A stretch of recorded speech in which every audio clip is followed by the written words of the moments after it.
Alright, it's the Pop Tower Podcast. I'm Peter W. Dawson. I'm James Bullock. And today, we're gonna be moving through the shadows. How you doing? Isn't that right, James? Oh, man, I tell you one thing.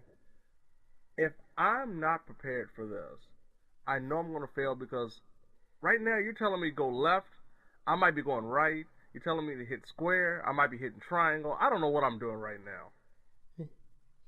Well, yeah, all I know is the sky is the limit, and this town, it's just so bizarre. I don't think you knew I was going to drop a JoJo's Bizarre Adventure reference into this, because that doesn't have a lot to do with anything. But the way you said that made me think of the opening intro for JoJo's Bizarre Adventure Season 4. Oh, man, that was Diamond is Unbreakable. Watch it. Oh, man. But that plug aside, what we're actually talking about, as we referenced with martial arts and over-the-top nonsense, so the JoJo reference isn't entirely out of place. No, not at all. We got a triple dose. We're going to do 2 video games, and we're going to do a TV series, and they all have the theme of martial arts. Yes. Yep, and considering we try to be at least somewhat current, people can probably guess what we're going to talk about. So the first one, actually, because the 2 games we're talking about are both remakes. Mm-hmm. Although, one, calling it a remake isn't exactly accurate. Remaster is more appropriate, I would say. No, no, we have a remaster / port. Yeah. We have a remake, and that'd be the best way to do it. Remaster / port. Yeah, because it's a ported remaster. Because we're talking about Shenmue 1 and 2, which were recently re-released in HD. Although we'll get to that. I have opinions on that, obviously. Okay. And it was on the PS4. Wasn't it also on the Xbox? Yes, on Xbox One. Mm-hmm. Yeah. For some reason, that list isn't really available. Weird. No, but it's weird because, okay, of course Shenmue 2 came out originally on the original Xbox, but Shenmue 3 is not coming out on Xbox One. Yeah, I know. It's weird. What can you do? So, basic plot of the series is that, actually, I should go with the history before I get with the plot. Yeah, because Shenmue 1 and Shenmue 2 came out on the Sega Dreamcast. Yes. In 1999 and 2001. Now, the Dreamcast, for those who aren't the biggest gamer historian types, that's usually considered a kind of a lost gem because it had, like, really good games, even if the controller wasn't necessarily the best or anything like that. Although most people think the controller was fine too, from what I remember. Yeah, actually, a lot of people romanticize about the controller. Yeah, well, they romanticize about the console in general. That's true. It's there's a pretty decent subsection of Dreamcast retro gamers, from what I've seen online. Of course, there's decent sized retro communities of probably anything. Everything. And it's worth noting that Shenmue 2 was ported to the original Xbox. Now those games were 1999 and 2001, and now we're finally getting Shenmue 3 sometime in 2019, presumably. Yeah, the 20-year anniversary. Yeah, on the PS4 and for Windows. Right. So, yeah. That's kind of the game history. We got these HD remakes. They dropped, what, August? Yeah, it came out in August, late August. And it's funny because you just said about the history of Shenmue 1 and 2. Originally, it was supposed to be a 13-game series. They've talked about having all kinds of different developments. Like they said 13 games, they've said 4 games. They've gone all over the place. I love the fact that I think about Xenogears. I was like, man, I can't believe they were thinking about 5 games. Yeah. And then you hear about Shenmue. No, we were thinking 13 games of this. And I don't know how that would have been possible. Well, because they did they tried to work on Shenmue Online. Yeah. And they did have Shenmue City. So, I don't know. Either way, the big thing is, these were super ambitious games. And to give you the idea, the production and marketing cost for the original game, just the original, was 47 to 70 million. Wow. Now, the exact number is in dispute because some of the higher numbers do lump in Shenmue 2, but the 47 definitely doesn't. Wow. Yeah. So, which is insane because that is. trying to remember how many copies were actually sold. I mean, you think about gaming at that time, like, there's no way anyone would have thought like that was a good number to use for marketing. Well, that included marketing. Man, because they also did all the research. Because we'll get to some of the crazy details that Shenmue has in it later on. But yeah, that was a major development of the whole thing. And ultimately, I'm trying to remember exactly how many copies it sold. Hang on, I might have to look that up again. Because I keep thinking, I'm like, oh, this will have the... Oh, here we go. Yeah, it sold 1.2 million copies. Which, it probably needed closer to 2 million. Yeah. Because the Dreamcast games, I don't think they cost $60 at the time. Right, no, it was a different world. Yeah. For those who don't know. Yeah, and well, games still don't cost $60 now. I know, I mean, like, max, I believe back then, like, max was 50. Yeah. And the average was 40. Yeah. And... Because this was right at the end of the 5th generation heading into the 6th generation, so we were, like, right between PlayStation and PlayStation 2, where it kind of went from that $40 to $50 jump. So I think Dreamcast actually was, like, the start of that $50 jump. Probably. Yeah, because the Dreamcast was considered kind of expensive, and, I mean, 1.2 million was actually the console's 4th most popular game. Yeah. Which was, don't ask me to name them all off the top of my head, and I don't want to go down the rabbit hole with that, but, it's the problem with this conversation. We're spending a lot of time talking about the Dreamcast. Yeah, we need to talk about the remake here. You know what, not a remake. I'm just correct, I gotta correct myself. Remaster/port. Yeah. So I wanted a remake. After playing this, I kind of wanted a remake now. Mm-hmm. Because I wanted to touch on the game itself, and I'll touch on the plot first, and then I'll touch on the design thing that they did, which I thought was interesting, and like the concept they were trying to push with the game. But so the plot is it follows a young man named it's pronounced Rio, right? Yeah, Rio. Yeah. Again, it's one of those names I constantly see written, but I barely remember hearing pronounced. Like, you want to say Ryo because we've heard that so many times. Like, just like saying like with Rio, Ryu from Street Fighter and Ryu from Street Fighter is just it's weird. Yeah. But so it's the first game is set in Yokosuka, Japan, where Rio is a martial artist, or the son of a martial artist, and he himself is one, and he watches his father be killed by a mysterious Chinese man. And then they're fighting over some mysterious mirror. Yes. And before long, there's more mirrors and there's weird, potentially magic stuff going on. It's like Hobbit-like people and cat and tiger dudes. Yeah, but the basic premise is the guy who killed his father, Lan Di. Yeah, Lan Di. I always want to say Lan Di for some reason, but it's Lan Di. Yeah, I know. Well, that's the thing, because you think Lan sounds more Chinese, although, of course, then you're getting into regional pronunciations. Yeah, exactly. Yeah, and there's the whole thing, like, with mirrors related to a phoenix as well as a dragon. And then because the first game covers the dragon mirror and the phoenix mirror. Mm-hmm. And then there's a sword, which shows up in the second game. End. That's right at the end of the second. Yeah. Which leads to the whole thing is like, because they're touching on phoenixes and dragons, which are part of the big four animals in some Japanese mythologies, because there's a dragon, a tiger, a tortoise, and a phoenix. So, right. 2 out of the 4. And plus there's the 3 imperial treasures of Japan, which are a necklace, a mirror, and a sword. So you can kind of see where some of the mythology stuff is coming from. Right. And at the same time, it's also meant to be the game kind of goes for that epic martial arts, but set in sort of modern day. Like I said, it's 1986. Yes, it's in the 80s here. And even though you can still find the Sega Saturn in the house. Well, I blame that on damn time warps. Yeah, the Hizukis are time travelers, if you didn't know. Yeah. So in Shenmue 2, it continues in Hong Kong. Mm-hmm. And he meets some allies and does some stuff. And, then you get to the big cliffhanger with the sword. And you meet a bunch of people and you're starting to get answers, including the woman, Shenhua. Yes. Who's be incredibly late in the series.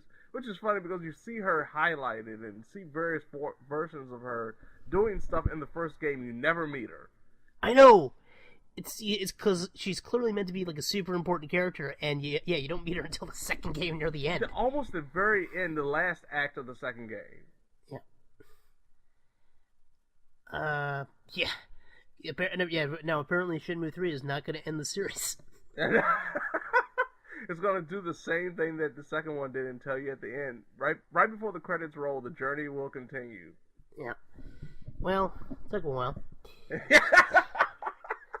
But that's the basic premise. It's, a revenge fantasy, and there's a lot of detective investigation work. And one of the things they were trying to push with the game is called the Full Reactive Eyes Entertainment, or free system. No, the game isn't free. Don't make that smart-ass joke. Because the idea is it's a free-roaming action game that combines, quick-time elements as well as just classic combat and other elements. Because you get some arcade touches as well. It's a very interesting blend of gameplay. Yeah. Now, I think so it's a adventure game where you it's an explore action-adventure point-and-click fighting game. Yeah, that's probably the easiest way to describe it. And then, of course, there's plenty of mini-games, including playing Sega arcade games. Yes. And now, at this point, the game might be starting to sound familiar in some ways. I know, it's funny that certain games now, or recent games that we've had, just feels like, okay, you just really feel how outdated it is now compared to the amount of Sega arcade games you can play in other games now. Yeah. But it's funny, this was the one that kind of started it all, gave you this idea of, hey, you can put games within games now. Well, it was cool, too, because the Shenmue 2 on the Dreamcast lets you import data. Yeah. So you can carry over stuff like your money, your inventory, etc. And your moves and everything that you learn. Yeah, right. Yeah, that was the other thing. You had to unlock moves, yeah. I mean, he is a martial arts would-be master, so he has to learn moves. Yeah. Plus the game had interesting ways of earning money. But, oh, yeah.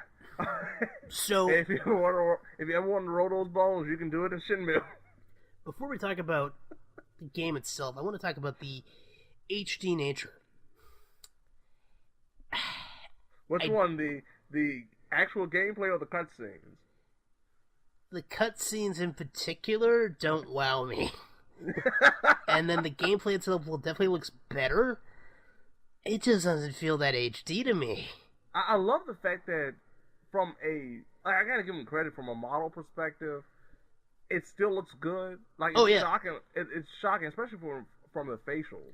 Yeah. That it looks closer to something that came out in the early days of the 7th generation, the Xbox 360, PS3 generation, than it does something that came out early in the PS2 era. Well, I know, that's the crazy thing. It's... You would think at best it would maybe look something like the characters from Final Fantasy 8, because they look kind of realistic, but they still look weird. But they look jagged, and you can see so many polygons sticking out of them. Yeah, I mean it was an improvement over 7, but and of course that's the PS1 era, and just a few years later we had something that looked at the time pretty impressive, and it does hold up in the respect, but now. With the HD elements, man, are the empty bits highlighted. Oh, yeah, and then, to me, it's made so much worse. I can kind of deal with it a little bit better in the first one. The second one, when you're going through the towns, and you just see how everything looks so blurry. A lot of signs and everything look incredibly blurry. I know, that's the part I would have appreciated if they tried to, enhance. That's where it really kind of lost me. So I'm not sure... but that said, being able to play a game that was originally only available on the frickin' Dreamcast, awesome. Oh yeah, I can't disagree with you more, and even I can't agree with you more. Good grief, I said disagree. And so that's what I said, the left and right thing that was happening. I don't know what's going on in my brain today. And so, no, but can't agree with you more on that. And then add to the fact it's only $30. Yeah. I mean, it's still an old game that they polished up to some degree, but the overall quality of the polish is still questionable. But I mean, at the end of the day, considering how much Square Enix is charging for their classic Final Fantasies, with worse and worse graphics, yeah, Oh And I boy. mean, even just tearing up menus and everything, just They had to do a retro mode for the Chrono Trigger remake on Steam. like I don't understand it. Like, just give us the game on a new platform. You don't have to do too much else. Yeah, I know. I get a whole tangent I can go on that, but I'm gonna restrain myself because we still got two other things to talk about. Yeah, But yeah. getting to Shenmue itself, like, look, this franchise is infamous for, as cool as it is with some of the details they added. Like, they have accurate weather from 1986. Like, they went back and looked up the forecast to give accurate day-by-day weather for the Shenmue games. That's how dedicated they were, which might also explain where some of the money went. I mean, I don't know how much money there is in looking up old weather reports, but somebody has to be paid to do that. Too. That was a different time as well. I mean, it's a lot easier now than it was back then, so it might have been pretty costly. Yeah, but both games have a very infamous scene in each one that lasts, or sequence, I should say, because near the climax of Shenmue 1, you have to infiltrate a group, and you do this by becoming a forklift driver. All those mad angels.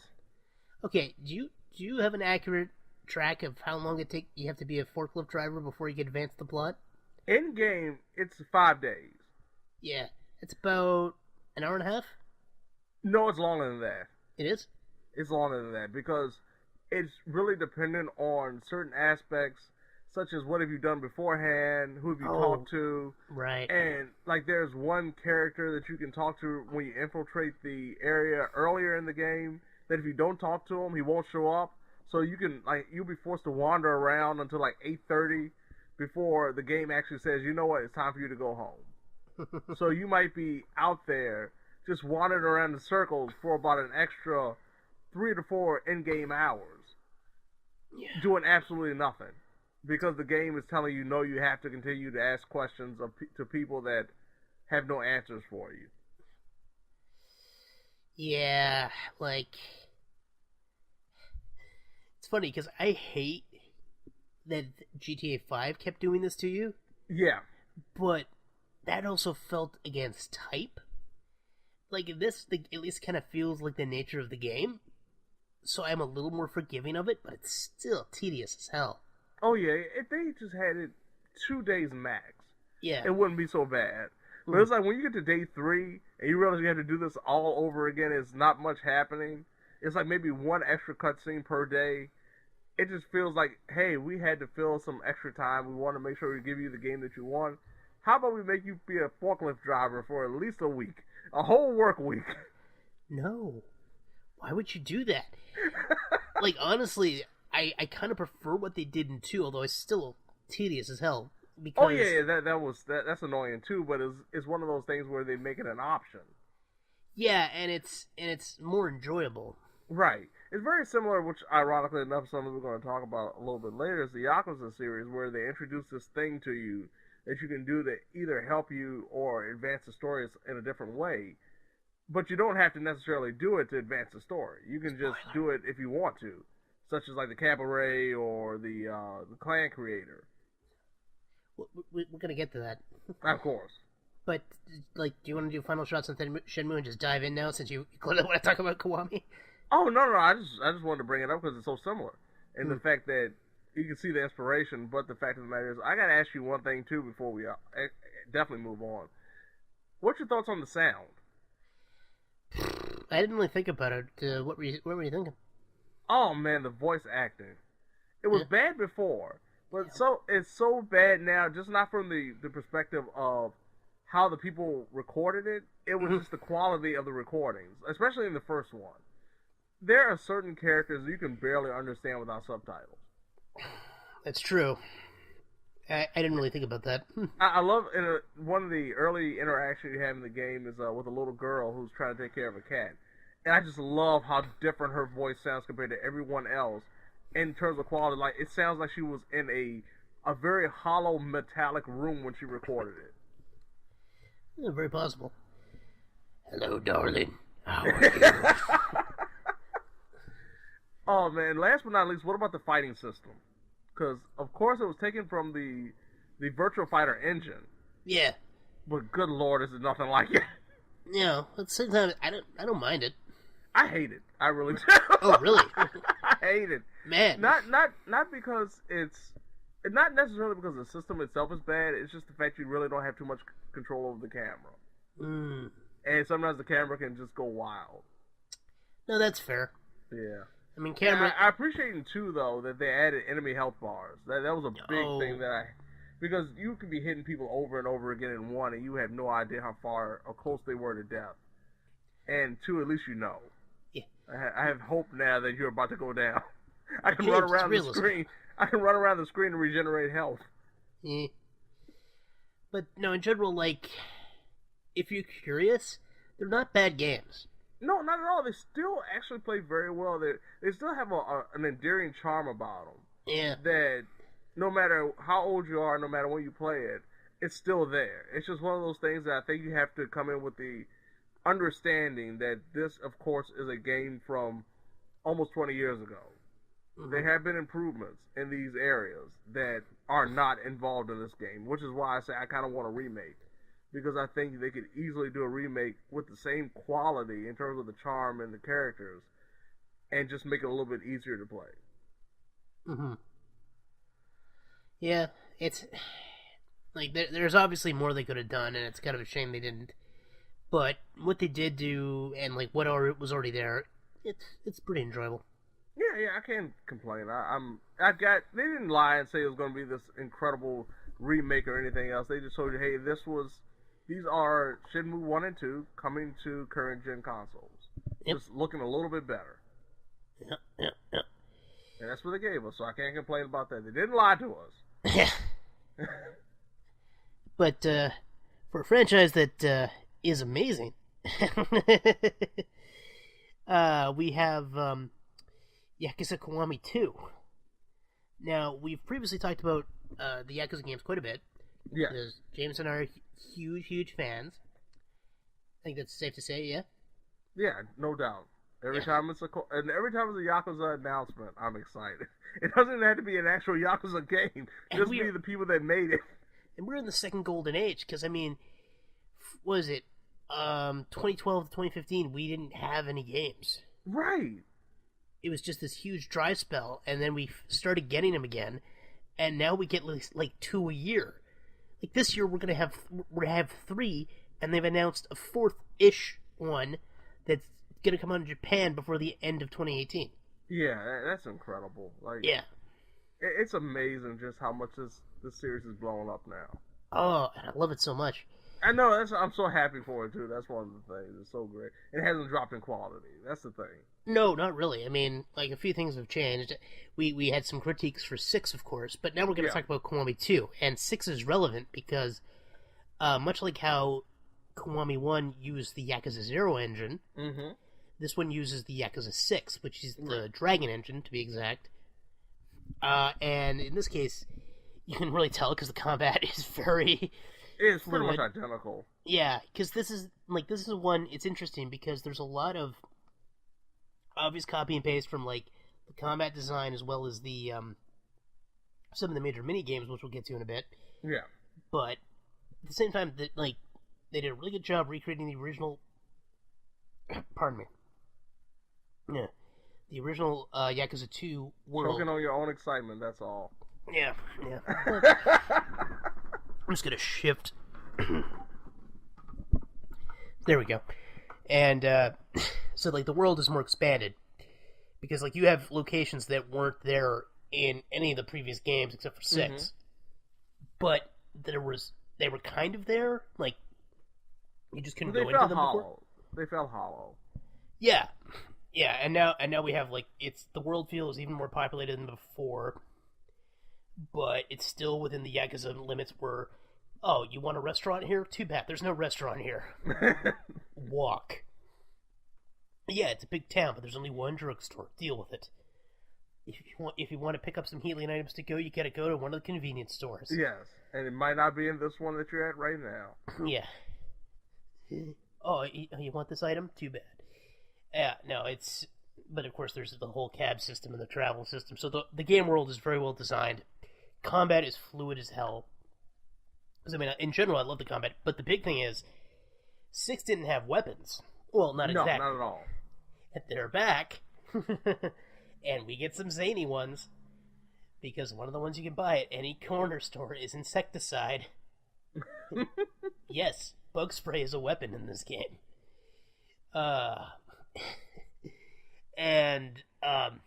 yeah, so I should probably talk about the plot. So it follows the Yakuza 2 plot, and at the end of Yakuza 1, Kazuma Kiryu's life just kind of went to hell. Yeah. So poor Kiryu, he's trying to make a life for himself with Haruka, his adoptive daughter. Yet for some reason he still doesn't like to identify himself as her father. For some reason that's weird. No. I mean, she does call him Uncle Kaz, so... Yeah. And in this case, the fallout from his actions the year previously are still being felt. And just when you think it can't get any worse, a gang war starts. Yes. Because on sacred ground, no less. Yeah, that's actually kind of the effed up thing. Yeah. But, so the Omi Alliance become major antagonists as there's a bit of a coup within the organization as well. By the man who's on the box art, so I mean that's not a big shock. Oh, you mean the guy? No. the ominous looming head that's just hovering above Kiryu's tattooed back. Of course, he's something important in this game. Yeah, and he's not a bad character because despite being an obvious attempt to kind of create, like an equal dragon type man, right? He's decently written. It's just his motive isn't that strong. Yeah, but I mean, I appreciate that. It's because you have people throughout the series that have stepped up, and it's never been about necessarily just, I want to prove myself as the strongest person. This guy is considered the strongest person. Yeah. Like, it ties into pretty much the depth of everything that is Kiryu. Mm-hmm. Yeah, because they're both guys who were trying to solve their problems by punching him. It's just... Right, exactly. That's the way Kiryu works, and this is the way our good old friend Goto works. Yeah, Ryuji Goto, which is a fantastic name for an antagonist. I know. He just is presented so well. Yeah. Oh no, and like it's, he's clearly got issues, and it helps that he's still a fairly effective, calculating but not obviously mastermind villain. No, like he understands how the system works. It's just not he's not trying to play the long game. Like he knows what he wants and he's just trying to get it done as quickly as possible. Yeah, he's about clever short-term moves with a big obvious goal in mind. Right. Whereas we do meet some other people who are more chess masters later on, so it's not like, oh, there's no real mystery here. No, because a major thing, like they open the game with a flashback to like 1988. Right. And it slowly gets revealed what that has to do with anything.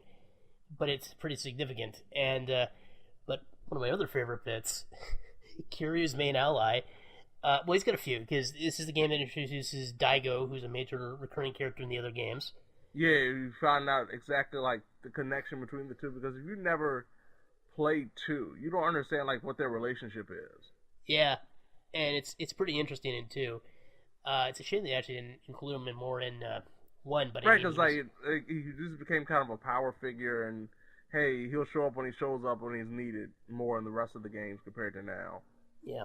But in 1, in the timeline of 1, he was in jail at the time, I believe. Right. That was the big thing. So which ties into this one as well. Yeah, yeah, and then the other character in 2, one of my I gush about this character a lot, but her introduction scene is pretty amazing, so I feel safe about doing that. So there's a cop in Osaka, because the game takes place in both Tokyo and Osaka, because the first one was pretty much entirely in Tokyo, and then this is the second game, Yakuza 2, introduced the Osaka area. Sotenbori, I believe? Yeah. Yeah, which I'm sure I pronounced wrong. So there's an Kaoru, I forget her last name. Kaoru, female cop, she's like 26 or something. Yeah. And she's known as the Yakuza Killer. Because in her introductory scene alone, she shows up with cops to arrest some Yakuza who are like trying to play all ignorant. And she doesn't buy that for a second. Even helps trash the office while insulting their honor as Yakuza for using their great influence and power over something so petty. And when one of them hits a cop, he's like, "All right, that's assaulting an officer," and then points a wooden sword at him. I'm like, this is amazing. And yeah, it's unfortunate because early on something happens with her that kind of makes her seem less interesting, but then thankfully they quickly make up for it. And of course, one of my favorite bits is an early fetch quest for her is she tells Kiryu to get her some underwear and some beer. Yeah. Get me underwear and beer. It's great. It's a shame they included a few things that were kind of tedious, like you have to carry someone who's wounded pretty early on in the game. Yeah. That minigame's kind of boring. Yeah, and it's funny because they throw the obstacles at you, but they're not really obstacles. Yeah. It's just annoyance for annoyance sake. Yeah. And then there's a couple ones where you just have to basically run around a bit, which is kind of goofy. Mm-hmm. But it makes it so it's not just a simple go to A, okay, you've solved A. You know, like it feels like there's more plot as a result. Like when you have to get into the mahjong parlor. Oh yeah. And you have to rescue this one guy's girl. I don't want to spoil the twist on that. Yeah. The comedy in the Yakuza games has always been pretty on point, and yeah, it really has. It's always that moment. Crazy old ladies to, like you said, just random street performers. It could just be anything. People complain online sometimes about the comedy. I'm like, F you, this is some of the best comedy in gaming. Yeah, and it's always got such great twists. I know, it's like people can't handle a game being both serious with deep, probing philosophical moments as well as just zany comedy. I'm like, what? Right. God, you can have more than one lane. I know you've seen at least the side quest. That's not even to spoil too much, because if you watch my first impressions video, you've definitely seen a clip of it where Kiryu is discovered as a male model, which is not. It's not a side quest that we haven't seen before in the series. That's the funny thing. Yeah. But the way they go about it this time is just even better than any of them. The animation team, the motion capture team, they had to be having the time of their life in this game. I mean, like everybody clearly did. Like the sound designers, like the animation for the heat actions when you do the super moves, and like you see like the spit or the blood go just flying in perfect streaks, or in the fact that like physics is still going. So you can do a move where, like, incidentally, a weapon is still falling through the air as you take someone out. Yes. So it just makes the scene look more chaotic. Like, and of course, the destructible environments in this game. Oh my god. Oh yeah. Oh, like this is a very pretty game, and the interaction with the environment is pretty good. I mean, it doesn't. I won't say it just works because it still has some problems. Well, if you're familiar with how clunky the earlier Yakuza games can be in terms of fluidity, you will love this. By comparison. Yeah. Like I said, they've improved so much on the engine just between 6 and Kiwami 2. Oh yeah, I mean, I've joked there's going to be an it just works game award at the end of the year, and that'll probably go to another game because it's one of the most fluid games I've ever seen. But if it wasn't, I would totally consider this one as one of them. Even though it's still got some obvious clunky moments. Oh, yeah. What do you mean you can't jump off the fire escape even though you can jump off the top of the baseball stadium? What do you mean Kiryu has gotten stuck over that rail and he wanted to walk across while in the middle of combat? I know.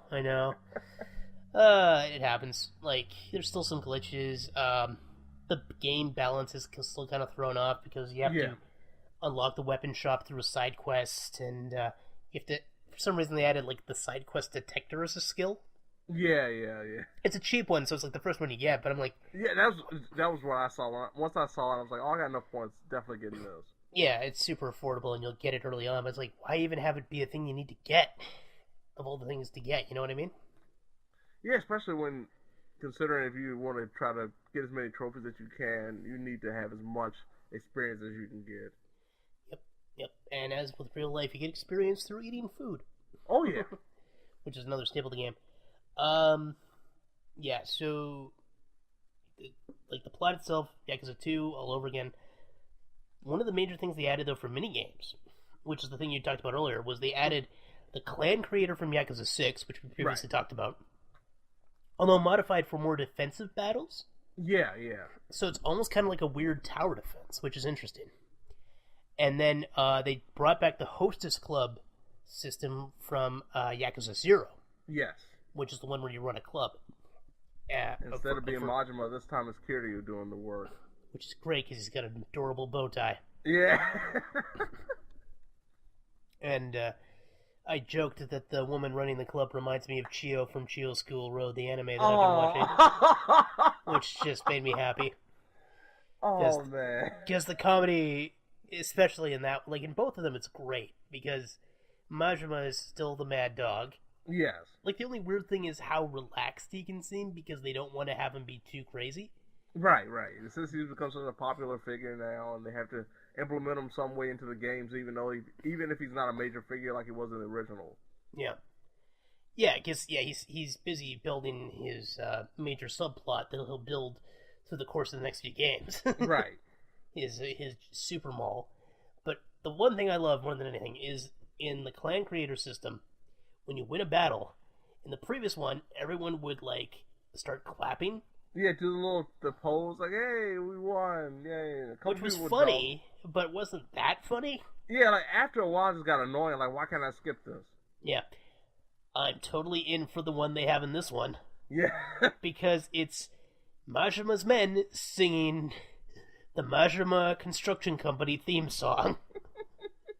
Which is amazing. It's so many theme songs and rally cries in this game. Same thing with the Cabaret Club, like, Kiryu has to learn the four shine, little dance and everything. That's pretty terrible, though. It's not as great as some other dance type things I've seen, and especially even in the series alone. Yeah, Kiryu's reaction is pretty priceless. Yeah, that's what makes it great. It's just his reaction to everything. Yep, because he doesn't have time for it. Like at one point when he's confronted with the male model situation, he just immediately tries to leave. Right. And it's the animation of how, like, this is why I don't understand why people hate the comedy, because it has some of the best comedic timing I've ever seen. Yeah, and like I said, with Kiryu, especially him being a straight man, it's always one of those situations, like, you look at it from the perspective of Kiryu, in reality, you look at it from the perspective of how you would react, because more than likely, that's how you would react. Yeah, absolutely. No, he's a very good straight man in that respect. Yeah, like the Hostess Club and the clan creator also help get you more money, although money seems to be in general a lot easier to get in this game. Very much so. Yeah, and I was really expecting it to be a lot harder. Like I really did, and it's just flowing in very easily. Well, it's even easier than it was to get in Kiwami, because Kiwami it was actually a very finite amount. Yes. And now in 2, you can just add the ability to spawn rich guys, and they're super easy to find. Yeah, I got that quickly, too, and it's very easy to find. And even then, like, random enemies drop at least, like, 3,000 to 4,000 every fight. Mm-hmm. There's always at least one that drops a good wad of cash. And once you start investing in the get more loot skills in your level up ability, I mean, so you won't be for want of money in this game, which is nice. No, not at all. Because there's in-game story moments where you have to spend like 100,000 yen. Yeah. So, I do appreciate that fact.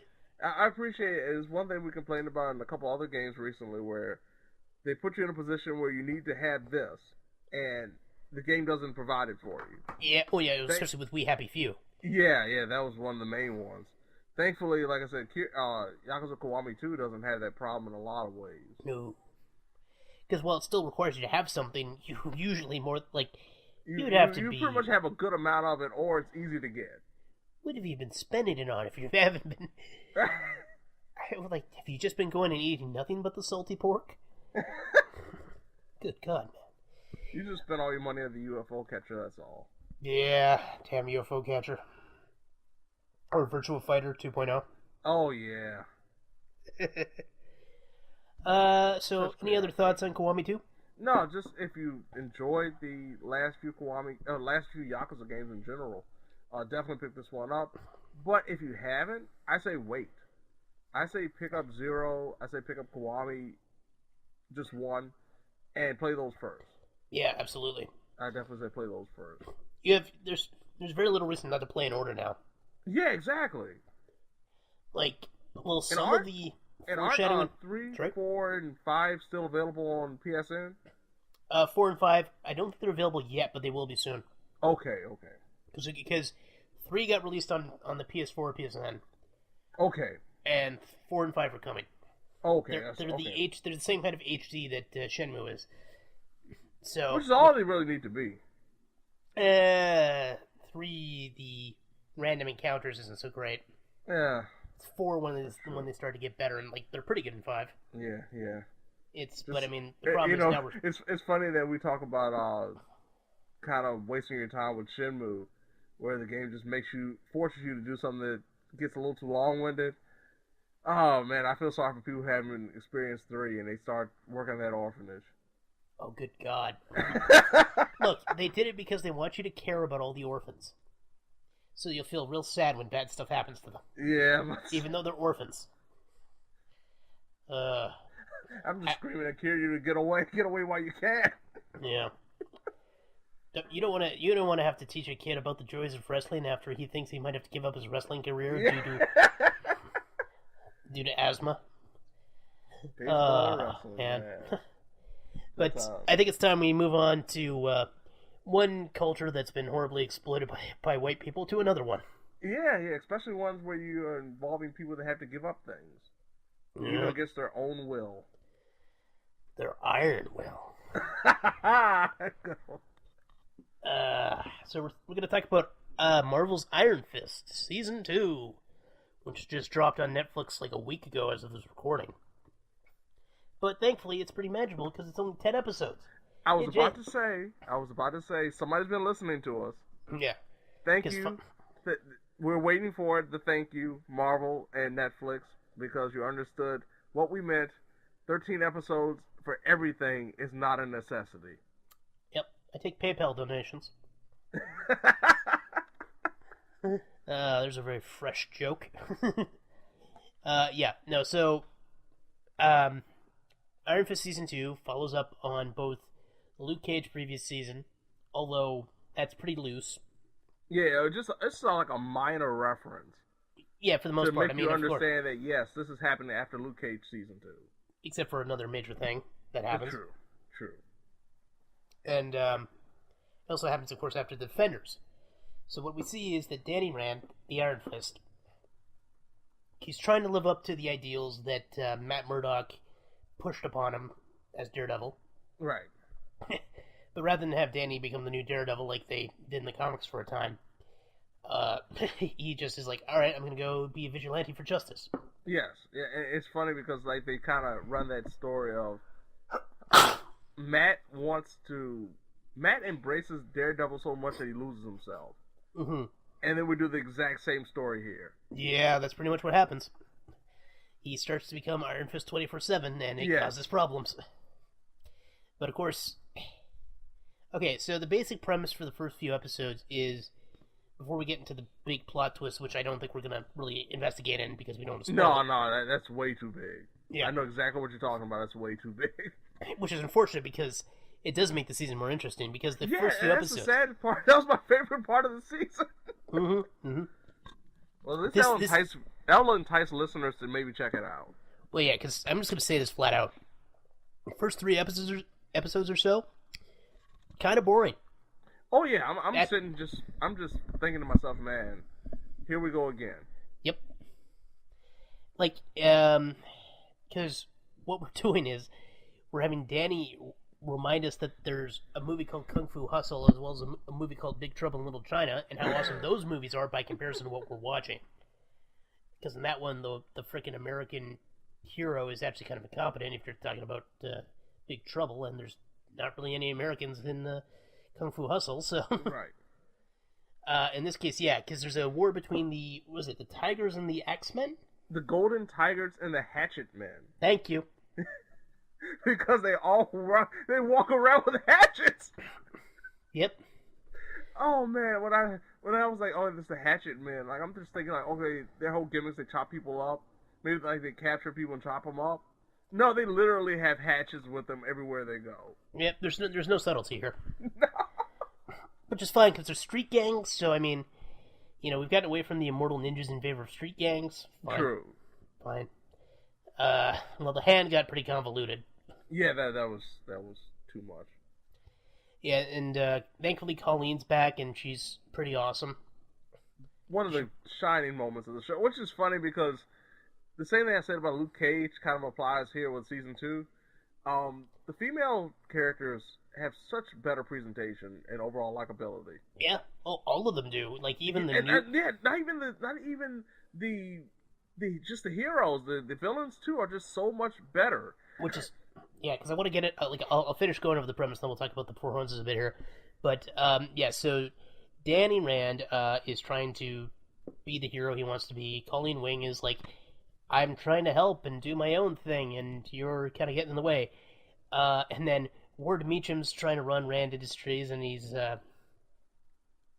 trying to just recover from his terrible previous life where he was constantly tortured by his father's constant rule over him, as well as his growing addiction to painkillers, because he was clearly living a life he didn't really like. Right. He was tired of having to lie to his sister daily. Like, he was a prick, but he was so sympathetic by the end of the first season. Like, he became my second favorite character right after Colleen. And since I ended up kind of hating Colleen for a few episodes, I really appreciated the fact that Ward was more sympathetic. One of the characters who wasn't great in season 1, though, and I realized this was more writing than performance, was Joy. I knew you were going to say that. Yeah, because this season's made me realize, because I didn't think she was doing that well in the performance, and I'm like, oh no, it's just they horribly wrote her character in the first season. They did a terrible job with her character. Like, because everything with the writing was so schizophrenic. Like, you couldn't get a grasp, and she felt weirdly enigmatic and airhead. I'm like, what's going on? Of course, Danny, stupidly naive. We'll get to that, don't worry. And then, so what's happening is Joy has aligned herself with Davos, Danny's old friend from Kung Lun. His brother without the blood. Yep. Brother in arms, if you will. Yeah. Brother in fist. Brother in fist. Sounds a little sexual, but I'll roll with it. It's fine. I have like a Rick and Morty joke just running through my head. Yeah. I wish incest porn had a bigger audience. No, it's already got a big enough audience. I wish it had a big audience. Not for me, for somebody else. So their whole thing is for the first few episodes, they're being enigmatic. And then the big new characters we get are, well, one's a recurring from Luke Cage, because Misty Knight shows up after a few episodes. And her appearance is pretty much when the show gets good. Yes. But we also meet a new character named Mary, aka Typhoid Mary from the comics, played by Alice Eve. Alice Eve, a very underrated actress, in part because she's had some pretty terrible roles. Not really her fault, though, apparently. Because, she's been overly sexualized on a lot of stuff, and then, as a result, the overly sexualized roles tend not to be written that well. Mm-hmm. In this case, she's a character who is basically going through full-on psychosis. Yes. Bipolar schizophrenia, and yep. Was it personality displacement disorder, and yep. She's got it all. Just find me a box, I'll check it. So that's essentially the thing with the first series, that you've got Joy and Davos scheming but trying to befriend Danny and for reasons, and Ward's like, I just want us to be happy again, because poor Ward's just burnt out. Like, he doesn't get as much to do this season as I would have liked. I'm just going to say that now. But what he does get is still pretty good for the most part. It's just the first few episodes, he's just clearly just trying to piece his life back together, and it's like... Right. He's a traumatized mess. Yeah, and it's like, good for you, but it's kind of boring. Which is something I uttered a lot, especially over the first few episodes. I did still utter it in some later episodes, but because... Yeah, this one focuses a lot also on Danny and Davos, because, unsurprising spoiler, Davos is basically the main villain of this season. Right, and not only that, we find out the origin of their relationship, which is actually the best parts of those first 4 episodes or so. Yeah, because later on the flashbacks get less interesting. Yeah, it was like the build up to the fight was great, and then it was like, hey, let's make it even more sympathetic by seeing their relationship before that fight happened. I was like, no, that's okay. You could have started with that before, and then maybe gave us the good stuff at the end. Well, I know, this is the thing, because, like, yeah, the season in general is an uptick, starting low and going higher. Because, unfortunately, Finn Jones still isn't that good as Danny. Like, I can see he's trying, but he was kind of miscast from the get-go. He clearly didn't know what he was doing. And while they're doing their, like, the action has improved, I still don't like him as Danny. I just don't. Like, he's doing better, but he's still not doing great. Which is a major problem for the show. And you can tell it's a problem, too, because as a result, the poster for the second season features Danny and Colleen. Like, they were no longer confident that they could just show off Danny and that'll be enough.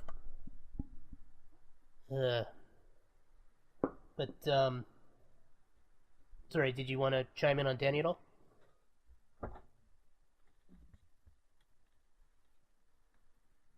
You hear me? Yeah. No, what just happened? I lost connection. Oh, you lost connection? Yeah.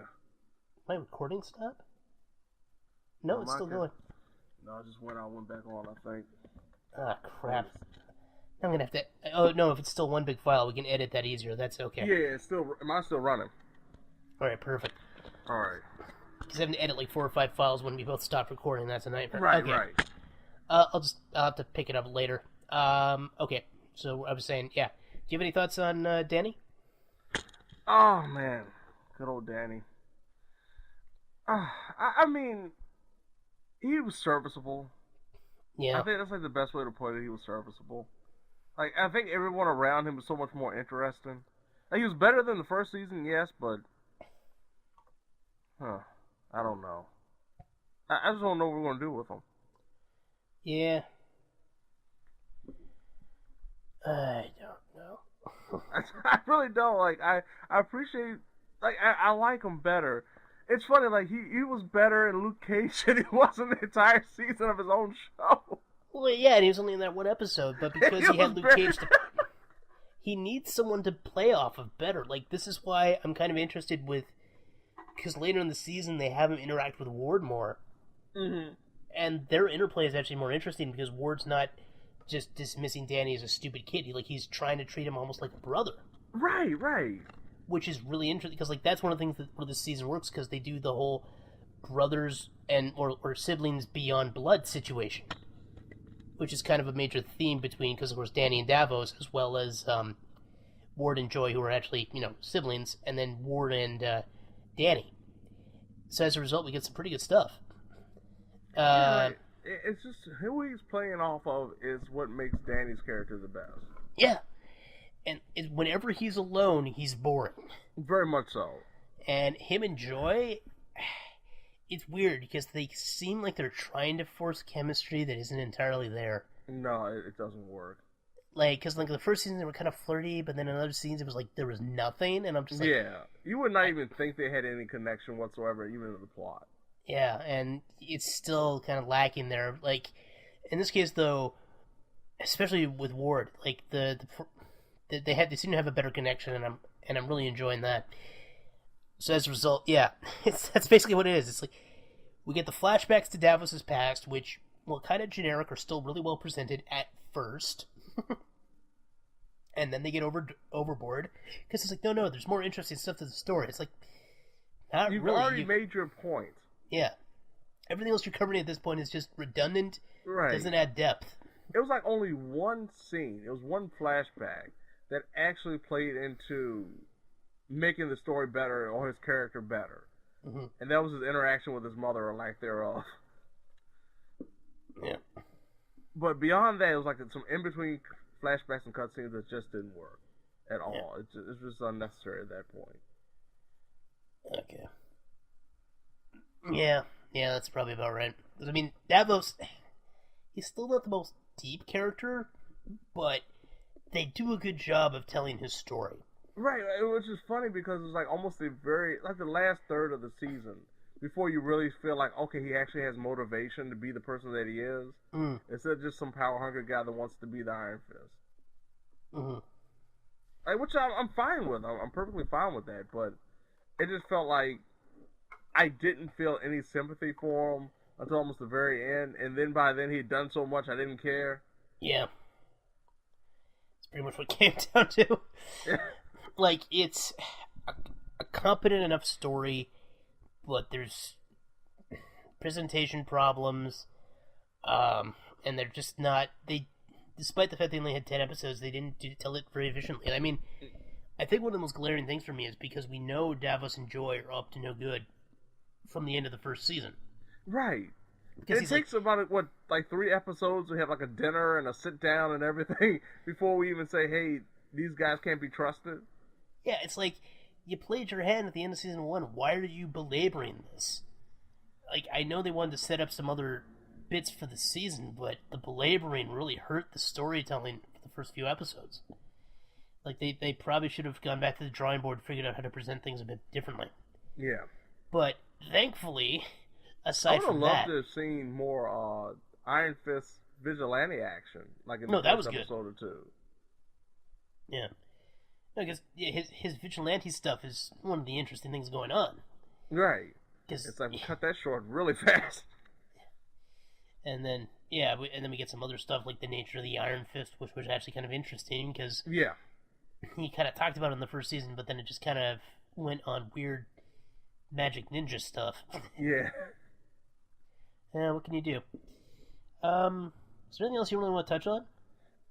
Not without spoiling too much, but I'll just say this, that they did a better job giving me hope for Season 3 than they did for Season 2.